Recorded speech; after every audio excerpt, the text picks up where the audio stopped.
Hello, this is Kevin again with IndySoft support, and today's Tip Tuesday. I thought I would answer a question I recently got while on the call, and thought it might make a good Tip Tuesday. So let's get started. So we were in the company edit list. We had a company pulled up, and the customer asked how to populate this default branch dropdown. You'll notice that it's blank right now. And the way you do that is simply by selecting the companies you want to be in this branch as a branch company. So you would check this checkbox right here.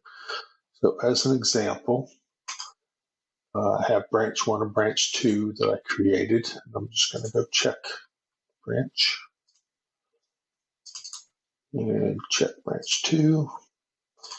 Now, if I go back to this company and I click on this drop down, I now have branch 1 and branch 2 as available drop down items. So I hope this helps someone out, and I hope you have a good day.